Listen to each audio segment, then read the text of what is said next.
నమస్తే welcome to our channel నేను మీరా నేపాల్లో జరుగుతున్న ప్రస్తుత పరిస్థితులకు సంబంధించి మనతో మాట్లాడడానికి ప్రముఖ సోషల్ యాక్టివిస్ట్ కృష్ణ కుమారి గారు ఉన్నారు. ఆవిడతో మాట్లాడదాం. అమ్మ నమస్తే. నమస్తే. ప్రధానంగా ప్రజల యొక్క భావాల్ని త్రూ సోషల్ మీడియా మాధ్యమాలలో పెట్టుకోవడం అనేది అది అందరికీ వర్తించగలిగింది. అయితే అక్కడ గవర్నమెంట్ ఎవరి అభిప్రాయాన్ని బయట పెట్టనివ్వకుండా ఆ మాధ్యమాలన్నింటినీ వాళ్ళు లాక్ చేయడం, వాళ్ళు బ్లాక్ చేయడం, ఇవి సర్వత్రా అందరినీ వ్యతిరేక ధోరణిలో నడిపేలా చేశాయి. అయితే ఓవరాల్గా ఈ అంశానికి సంబంధించి మీ స్పందన ఎలా ఉంది? ఇప్పుడు నేపాల్లో జరుగుతున్న పరిస్థితులు ఏవైతే అంటే ఇప్పటివరకు మొన్నటిదాకా మారణకాండగా మనం మాట్లాడుకున్నది, షాపులు లూటీ జరిగింది, యూత్ రోడ్ల మీదకి వచ్చింది, కొన్ని భవనాల్ని కాల్చేసింది, ఆఫీసుల్ని పగలగొట్టింది. ఈ విధ్వంసం మొత్తానికి ఏం మాట్లాడుకుంటున్నారు అని అంటే వాళ్ళకి సోషల్ మీడియా కట్ చేశారు, అందుకే వాళ్ళంతా ఇలా చేస్తున్నారు అని మాట్లాడుతున్నారు. అంటే అది ఒక సింగిల్ లైన్కి కుదించారు. అయితే ఇది సింగిల్ లైన్ కాదు, దీనికి ఒకటే పార్శ్వం లేదు, బహుముఖాలు ఉన్నాయి దీనికి. అంటే మనం వేరే వేరే డైమెన్షన్స్ని చూడడానికి ఇష్టపడితే మనకు ఆ డైమెన్షన్స్ అర్థం అవుతాయి. అంటే ఇది రాజకీయ వ్యూహం? రాజకీయ వ్యూహం కాదు, సమాజంలో వస్తున్న మార్పులకి ఈ ఉద్యమం అద్దం పట్టింది. ఇప్పుడు ఒకప్పుడు వాల్ స్ట్రీట్ ఆక్యుపై అని అమెరికాలో 99% పీపుల్ మేము అని పేదవాళ్ళు చాలామంది, మరి పేదవాళ్ళల్లో పని లేని వాళ్ళు, ఈ పేదవాళ్ళల్లోనే దోపిడీలు చేసేవాళ్ళు, ఇలా రకరకాల వ్యక్తులు ఎవరైతే అవకాశాలు లేనివాళ్ళు, పని లేనివాళ్ళు, తిండి లేనివాళ్ళు, ఉండటానికి ఇల్లు లేని వాళ్ళు, ఇలా రకరకాల వ్యక్తులు కలిసి వాల్ స్ట్రీట్ ఆక్యుపై అని ఒక ఉద్యమం జరిగింది అమెరికాలో. సరే, అమెరికాకి ఉండే ఆ సైన్యానికి ఉండే పశుబలం కావచ్చు, లేకపోతే వాళ్ళకున్న ఇంటెలిజెన్స్ వల్ల కావచ్చు, ఆ ఉద్యమాన్ని వాళ్ళు ఆ రోజు ఆపగలిగారు. అది ఒక రకంగా ప్రపంచవ్యాప్తంగా ఒకటేమి అర్థమైంది అంటే 99% పీపుల్ ఒకవైపు ఉన్నారు, 1% పీపుల్ ఒకవైపు ఉన్నారు అనేది అర్థమైపోయింది. వీఆర్ ద 99% అని మాట్లాడారు వాళ్ళు, నినాదాలు ఇచ్చారు. ఈ 99%లో ఎవరెవరున్నారు అంటే పేదవాళ్ళు, సోకాల్డ్ అందరూ, కొంతమంది గొప్పవాళ్ళు మాట్లాడుకునే అలగా జనం, అదో జగత్ జనాలు, అంటే చీకటి ప్రపంచంలో బతికే వాళ్ళు, అంటే వాళ్ళల్లో దారిదోపిడీలు చేసేవాళ్ళు, వ్యభిచారులు, ఇట్లా రకరకాలు ఈ 99%లోకి వచ్చి మాట్లాడారు. అంటే ఇక్కడ మనకు అప్పుడు అర్థమైంది ఏంటి అంటే ఈ ప్రపంచం 99% ఒకవైపు, 1% ఒకవైపు, డబ్బులున్న వాళ్ళు ఒకవైపు ఉన్నారు, నిరుద్యోగులు, అవకాశాలు లేని వాళ్ళు, అన్నార్తులు, వీళ్ళందరూ శ్రీశ్రీ అంటారు కదా, పతితులారా భ్రష్టులారా, బాధాసర్ప ద్రష్టులారా అన్నట్లు వాళ్ళంతా ఒకవైపు అన్నట్లు. ఇప్పుడు దీన్ని గనక మనం ఈ నేపాల్కి అన్వయించుకోగలిగితే గనక, మొదలైంది మట్టుకు సామాజిక మాధ్యమాలని కట్టడి చేయడం వల్ల మొదలైనప్పటికీ కూడా ఈ సామాజిక మాధ్యమాలు కట్టడి చేయడం వల్ల ఇబ్బంది పడిన వాడులు మాత్రమే ఈ ఉద్యమంలో లేరు. రకరకాల వాళ్ళు వచ్చి చేరారు, రకరకాల గ్రూపులు వాళ్ళు వచ్చి చేరారు. అవినీతికి వ్యతిరేకమైన ఉద్యమం వచ్చింది అక్కడ. అలాగే ప్రస్తుతం ఉన్న ప్రభుత్వాన్ని వ్యతిరేకించే వాళ్ళు వచ్చారు. వ్యతిరేకించవచ్చు, తప్పులేదు, కానీ వ్యతిరేకానికి కూడా ఒక పద్ధతి ఉంటుంది. కాకపోతే వీళ్ళు నడి రోడ్డు ఎక్కి అక్కడ ఉన్నటువంటి గవర్నమెంట్ ప్రాపర్టీనే కాకుండా ప్రైవేట్ ప్రాపర్టీని కూడా ధ్వంసం చేయడం, గందరగోళం క్రియేట్ చేయడం, వాళ్ళకే కదా నష్టం లాస్ట్కి. ఇప్పుడు నేను ఒకటి చెప్తాను, చిన్నపిల్లలు ఆడుకున్నంతసేపు ఆడుకొని తగాద ఆడుకుంటారు, తగాద ఆడుకున్నప్పుడు కొట్టుకుంటారు, వెనక ముందు చూసుకోరు వాళ్ళు. అప్పుడు పెద్దవాళ్ళు వస్తారు, ఆ తల్లిదండ్రులు ఇద్దరు పోట్లాడుకుంటూ ఉంటారు, వీళ్ళ తల్లిదండ్రులు వాళ్ళ తల్లిదండ్రులు, మళ్ళీ వీళ్ళిద్దరు మాట్లాడుకుంటూ ఉంటారు. ఇట్లా ఉంటాయి. ఇది ఒక మాబ్ కల్చర్. ఇప్పుడు రకరకాల నానాజాతి సమితి, రకరకాల వాళ్ళు వచ్చేసారు అక్కడికి, వాళ్ళకి ఒకడంటూ నాయకుడు లేడు. జెన్ జెడ్ అని చెప్పి మొదలైంది కదా, వాళ్ళు ఒక పరిమితమైన గ్రూప్ మాత్రమే, మిగతా వాళ్ళందరూ వచ్చి చేరారు. వీళ్ళందరినీ ఏకీకృతం చేయగలిగేది ఎవరు? ఇప్పుడు మన భారతదేశం స్వాతంత్ర పోరాటాన్ని మనం చాలా ఎన్నో రకాల ఉద్యమాలకి ఇది ఒక స్ఫూర్తిగా మాట్లాడుకోవచ్చు.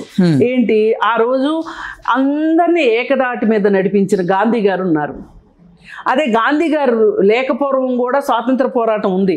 ముక్కలు ముక్కలుగా ఎవరిష్టం వచ్చినట్టు వాళ్ళకి ఏ ప్రాంతానికి ఆ ప్రాంతం అన్నట్లుగా ఉంది. దేశవ్యాప్తంగా పిలుపునిచ్చింది గాంధీ వచ్చిన తర్వాతనే. అలా నడిపించగలిగే ఒక నాయకుడు ఉంటే గనక ఆ ఉద్యమానికి ఒక పద్ధతి ఉంటుంది.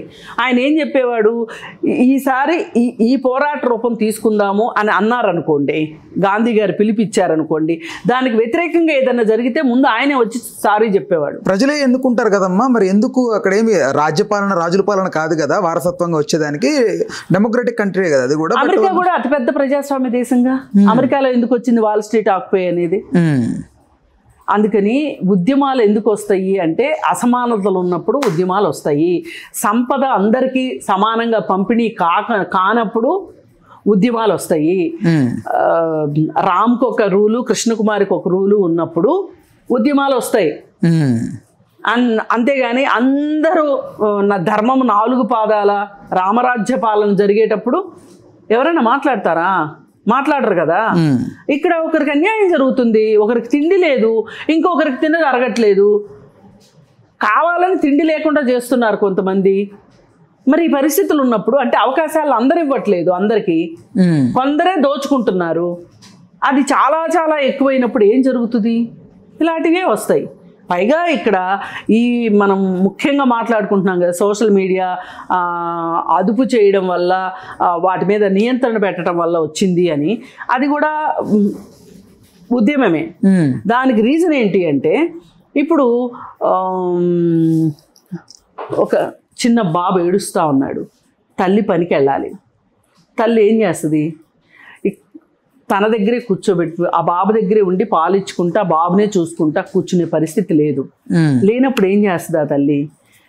పని చేయాల్సిన అవసరం తనకున్నప్పుడు కొంచెం పాలు ఇచ్చిన తర్వాత కొంచెం నల్లమందు వేసి పడుకోబెడుతుంది, ఆమె పనికి వెళ్ళి వస్తుంది. అలాగే ఈ జనాలను కూడా పని ఇవ్వలేనప్పుడు, యువతకి అంటే ఉద్యోగ కల్పన చేయలేనప్పుడు, సరి అయిన చదువు చెప్పలేనప్పుడు వాళ్ళ చేతుల్లోకి ఫోన్లు ఇచ్చేశారు. వీళ్ళు ఏంటి అంటే ఈ ఫోనే ఒక పని వాళ్ళకి. పని తరువాత ఇది ఒక వినోద వస్తువు అని, కానీ పని కోసం ఇది ఒక కమ్యూనికేషన్కు ఉన్న వ్యవస్థ సోషల్ మీడియా అనే దానికంటే కూడా పని పాట లేని వాళ్ళకి ఇది ఒక కాలక్షేపంగా, పని చేయకపోయినా కానీ ఈ ఫోన్ చూసుకుంటూ కూర్చునే వాళ్ళు మీ చుట్టూ చాలా మంది ఉంటారు. మీరు గమనిస్తే ఫోన్ ఛార్జింగ్ పెట్టి ఆ ఛార్జింగ్ ఎక్కుతున్న టైంలో వేరే పని చేసుకుంటారు తప్ప పని చేయాలి అట్లా ఉండదు. కాదు, కొంతమంది ఛార్జింగ్ పెట్టినప్పుడు కూడా చూసేవాళ్ళు ఉన్నారు. ఆ గ్యాప్ కూడా మాకు ఇష్టం లేదు, ఛార్జింగ్ లో పెట్టి కూడా చూసేవాళ్ళు ఉన్నారు. అవి పేలి చచ్చేవాళ్ళు కూడా ఉన్నారు. అయినా మనకి ఇవన్నీ ఏం పట్టవు. అందుకని ఇట్లాంటి వాళ్ళ ఈ సోషల్ మీడియాని వాళ్ళకి దూరం చేసేసరికి వాళ్ళకి తినడానికి సరైన తిండి లేదు, చదువు మధ్యలో ఆగిపోయింది తల్లిదండ్రుల పరిస్థితుల వల్ల, ఉద్యోగము రాలేదు. వీళ్ళకి కాలక్షేపం ఏంటి అంటే ఈ సోషల్ మీడియానే కాలక్షేపం. ఈ జియోనే మాకు పెద్ద కాలక్షేపం. ఇప్పుడు నిన్న మొన్న వచ్చిన సినిమాలో కూడా బిఫోర్ జియో ఆఫ్టర్ జియో అని మాట్లాడారు. అంటే దీన్ని బట్టి మీరు అర్థం చేసుకోండి. లిటిల్ హార్ట్స్ సినిమాలో కూడా బిఫోర్ జియో ఆఫ్టర్ జియో అని మాట్లాడతారు. అంటే ఇది క్రీస్తు పూర్వం తర్వాత అన్నంత లెవెల్లోకి వెళ్ళిపోయింది జియో. దీన్ని బట్టి అంటే మనకి నెట్ ఎంత ఇంపార్టెంట్ అయిపోయిందో, అంటే ఇంపార్టెంట్ అనుకుంటున్నాం, అది ఇంపార్టెంట్ అయినా కాకపోయినా. అలాంటి వాళ్ళకి తిండి తినే వాళ్ళ ముందు కంచం లాగేస్తే ఎంత కోపం వస్తుందో అంతకంటే ఎక్కువ కోపం వస్తుంది ఫోన్ తీసుకుంటే. ఇప్పుడు ఈ సోషల్ మీడియాని వాళ్ళకి, ఈ పని లేని వాళ్ళకి, నిరుద్యోగులకి వాళ్ళకి ఒక పనిలాగా అయిపోయింది ఫోను. అది తీసేసేసరికి వాళ్ళ కోపం వచ్చేసింది. దేన్నైనా ప్రతిదానికి మంచి ఒక వైపు ఉంటుంది, చెడు ఒక వైపు ఉంటుంది. సో ఇప్పుడు దాన్ని మంచికి ఉపయోగించి చదువు నేర్చుకునే వాళ్ళు ఉన్నారు, మొబైల్ త్రూ ఇంటర్నెట్ ద్వారా చాలా విషయాలు తెలుసుకునే వాళ్ళు, నాలెడ్జ్ పెంచుకునే వాళ్ళు ఉన్నారు. కానీ ఇట్లా అలాంటి వాళ్ళ గురించి మాట్లాడమండి, మనకు అసలు అవసరం. అలాంటి వాళ్ళ వల్ల నష్టమే ఉండదు, వాళ్ళ జీవితాలు ఎంతో కొంత మెరుగుపడతాయి. ఇప్పుడు ప్రాబ్లం ఏంటి అంటే, ఇప్పుడు అలా చేసే వాళ్ళ దగ్గర ఫోన్ ఎందుకు తీసేసుకుంటారు ఇంట్లో వాళ్ళు? మీరు చెప్పండి. ఇప్పుడు ఇంట్లో పేరెంట్స్ ఉన్నారండి, ఫర్ ఎగ్జాంపుల్ ఆ పిల్లోడు చదువుకుంటున్నాడు, ఫోన్ ద్వారా చదువుకుంటున్నాడు. ఎందుకురా నువ్వు ఫోన్ దగ్గర అంతసేపు కూర్చొని టైం వేస్ట్ చేసుకుంటున్నావు, నువ్వు పుస్తకాలు పట్టుకొని ఏ తల్లిదండ్రులు అన్న అంటారా? అనరు కదా. వాడు చదువు పక్కన పెట్టేసేసి ఫోన్లో సినిమాలు చూస్తేనో లేకపోతే డౌన్లోడ్ చేసుకుని అయ్యో పిచ్చి పిచ్చి చూస్తుంటేనో ఏదైనా చూస్తుంటే తల్లిదండ్రులు అడుగుతారు. ఫోన్లో 24 గంటలు మాట్లాడుకుంటున్నా, 24 గంటలు చాటింగ్ చేస్తున్నా, ఫోన్లో గేమ్స్ ఆడుతున్నా. ఇక్కడ హైలైట్ ఏంటేనమ్మా, 4-5 ఏళ్ళు బాబు ఫోన్ నొక్కుతున్నాడు అనుకోండి, ఇంట్లో తల్లిదండ్రులు ఇంప్రెస్ అయిపోతున్నారు. నా కొడుకు బాగా ఫోన్ ఆపరేట్ చేస్తాడు తక్కువ వయసులో, చూడు ఎంత తెలివితేటలు అనుకుంటారు. కానీ అది కొంతకాలం పోయాక తెలుస్తుంది వాళ్ళకి. ఇప్పుడు ఇవన్నీ చేసేటప్పుడు ఏ తల్లిదండ్రులు ఫోన్ తీసుకోరుగా. అంటే ఉపయోగించుకునే వాళ్ళకి తల్లిదండ్రులు కూడా ఎంకరేజ్ చేస్తారు. ఫోన్ కాదు, అవసరమైతే ట్యాబ్ కాదు, ట్యాబ్ కాకపోతే ల్యాప్టాప్, ఏది సిస్టమ్ అయినా కొనిస్తారు తల్లిదండ్రులు. కానీ ఇక్కడ ప్రాబ్లం ఎవరితోటి అంటే ఈ ఓటీటీలో సినిమాలు చూసే వాళ్ళకి ఇబ్బంది వచ్చింది, సోషల్ మీడియాని కట్ చేయటం వల్ల, నెట్ కట్ చేయడం వల్ల, అలాగే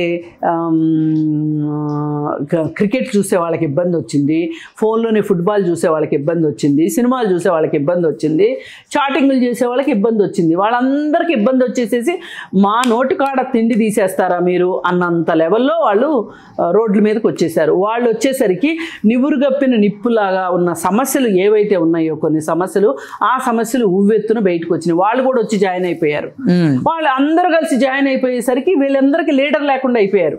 ఇప్పుడు సమస్య ఏంటి అంటే, మాకు ఇప్పుడున్న ప్రధాని మాకు వద్దు అంటున్నారు వాళ్ళు. అయితే వీళ్ళందరూ కలిసి ఇంకొక ఆమె పేరు బయటికి తీసుకొచ్చారు. కొంతమంది ఆమెను ఒప్పుకున్నారు, ఇంకొంతమంది ఆమె కాదు అన్నారు.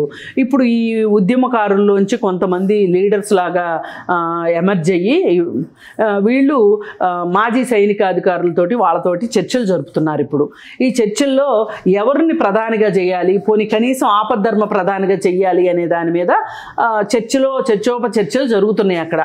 ఇంకా ఎవరు అనేది ఇంతవరకు తేలలేదు.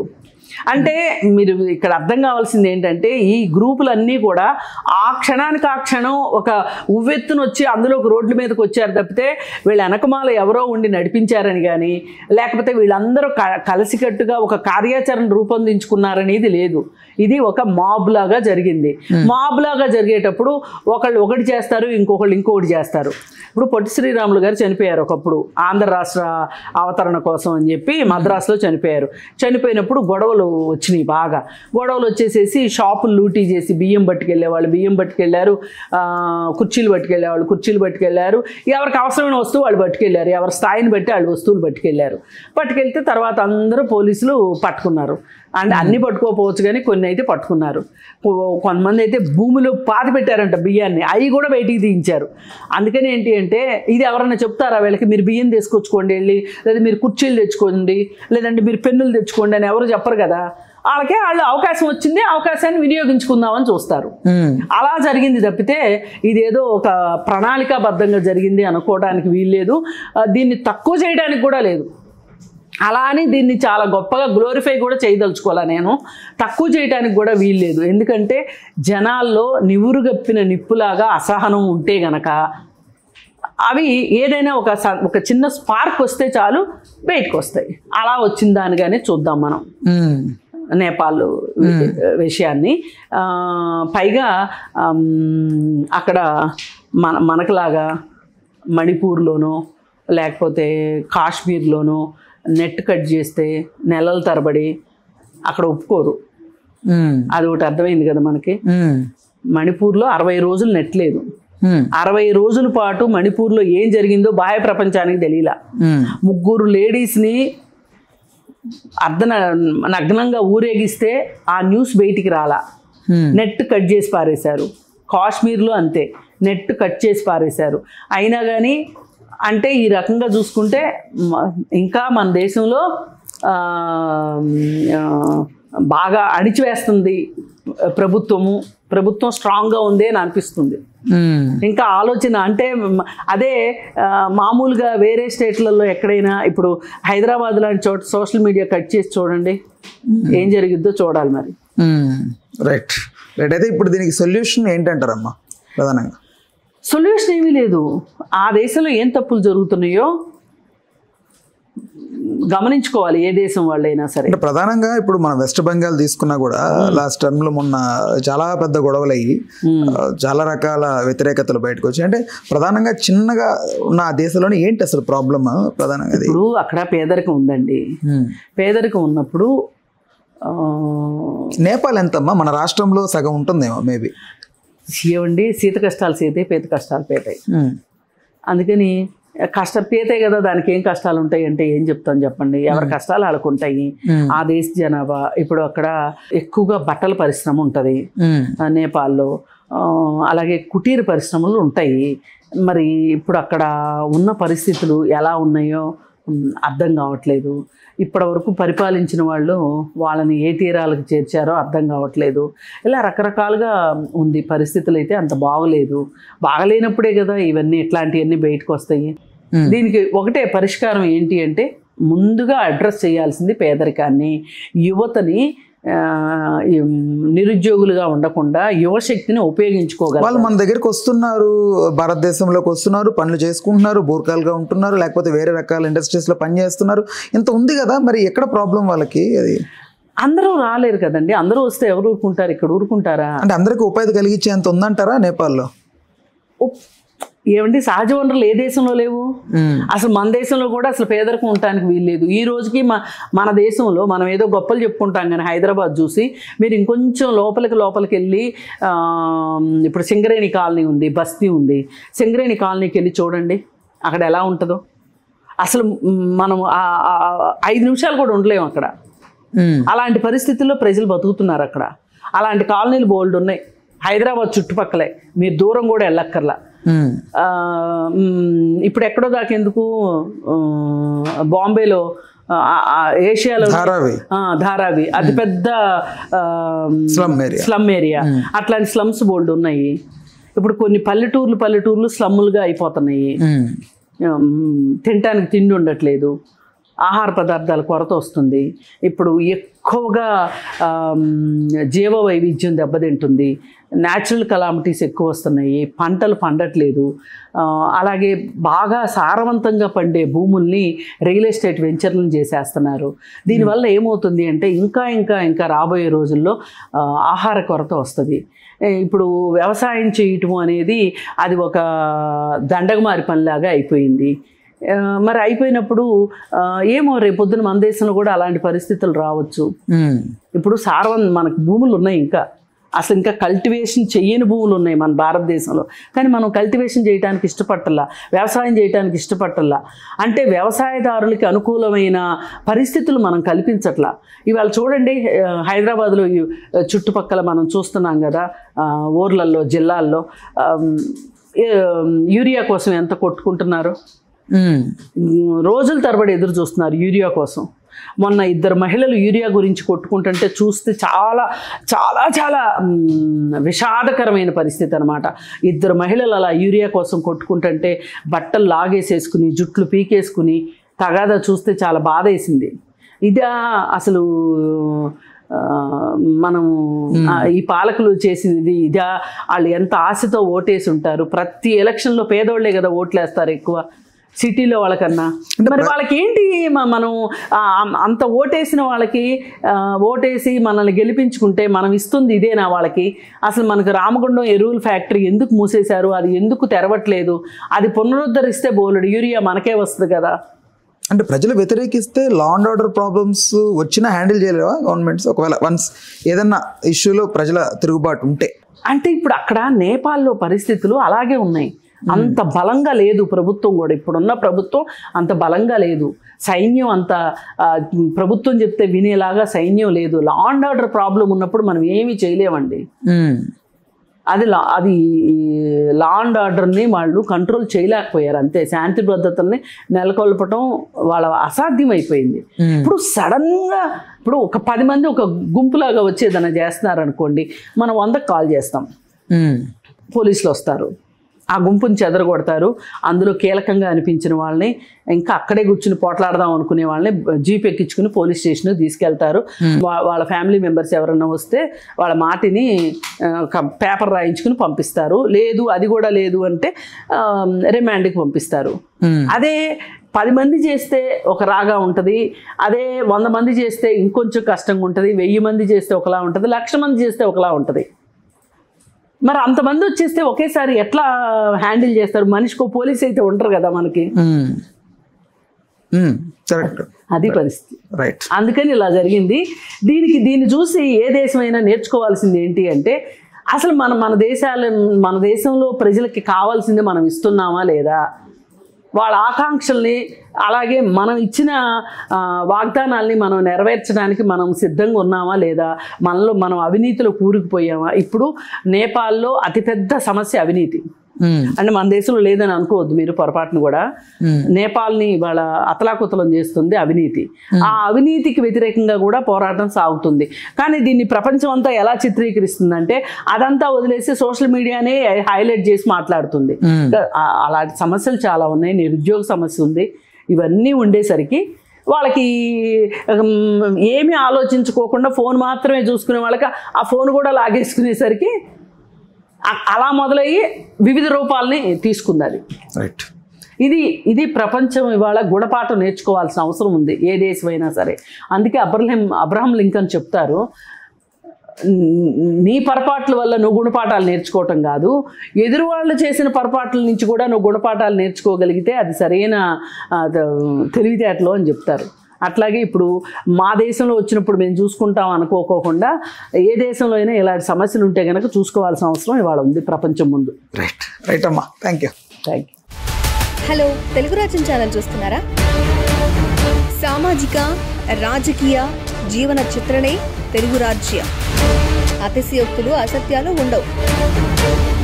రాజకీయ కోణం కాదు, ప్రజా కోణమే కొలబద్ద. తెలుగు రాజ్యం వీక్షణ మీ ఉత్తమ అభిరుచికి నిదర్శనం.